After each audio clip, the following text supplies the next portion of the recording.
What's up everyone? So they'll be checking out the Anis RE-7B based on quite a few cars, which are mainly the Aquila CR1 and the Memo Rojas. It also takes some influence from the Audi R1, R1B I believe it is. So it's a mashup or a Frankenstein of a lot of cars. As you can see, the headlights come from the Audi that I just mentioned. It's mostly a Group C car, just like most of the other cars this is based on. So that's very interesting.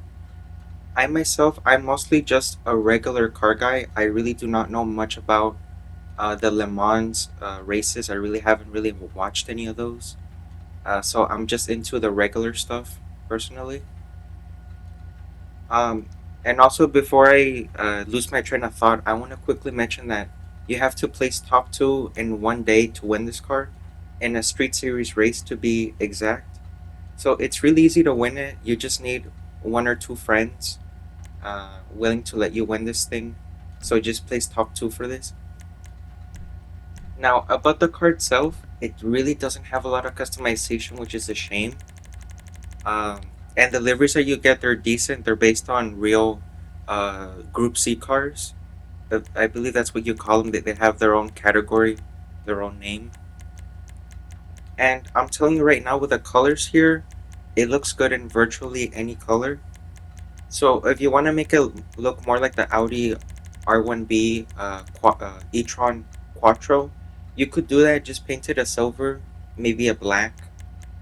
If you want to go for your own look, I mean, of course, it's going to look gorgeous in any color. I feel like they did a very good job with the design, even though it's more of a Frankenstein, as I said before. So whatever developer that did this car really went by the books and followed the book of laws for this game. If that makes any sense, they basically just mashed up a bunch of different cars, which is what GTA used to be known for. And part of me likes that, but also I prefer when they get a bit closer to real life designs while still making minor changes. I'm sure most of you could agree. But with this car, as I said, they did a fantastic job. Even though the customization is a little lackluster, I'm still pleased with it. So, and the secondary doesn't seem like it changes anything, which is quite strange. I don't know if that's maybe a glitch, maybe they didn't patch that in. And for the wing, you only have one option, which is a shame. I prefer the stock option, so I'm just gonna leave it as is. For the suspension, I feel like it's already very low, but you can go quite lower if you want. A lot lower if you want to do that. So I'm just gonna lower it down just by a little bit, and let's see what else is next. It looks like all that there is for me to do here is just choose the wheels. Let's see. I believe the street category has the wheels that really match this car the best.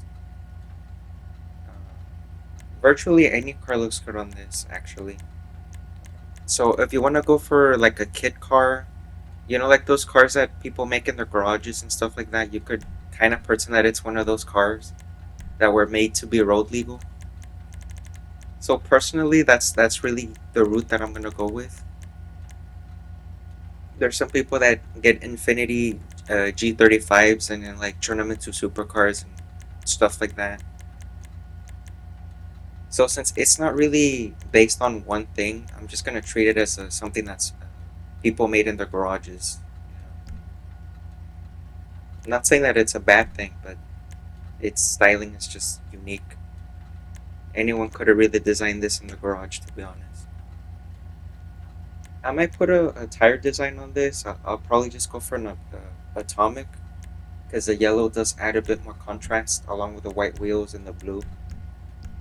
So I might just do that. All that's left for me to do here is just show you the window tint, and once I'm done here, I'm going to give you a closer look, and then I'm going to discuss the performance. So just give me a sec here while I exit the garage. Detail and texture quality is decent. I'd say it's pretty good, but there are some flaws, such as the rear not opening, uh, which is a shame, but I guess I understand why. The interior here is nicely detailed. However, it does share quite a few assets from a few other vehicles we've probably seen before, so most of the buttons and dials are not unique to this particular car. However, its implementation was very well done. It's quite tasteful. The rest of the design, as I said before, is very nice. I wouldn't go as far as to say well made, but I'd say it's pretty high up there. It is very unique. It's basically its own design with just a few elements of the real Group C vehicles. However, as I said, it's really unfortunate that the rear hatch doesn't open, or the clamshell, whatever it's supposed to be back there for the engine.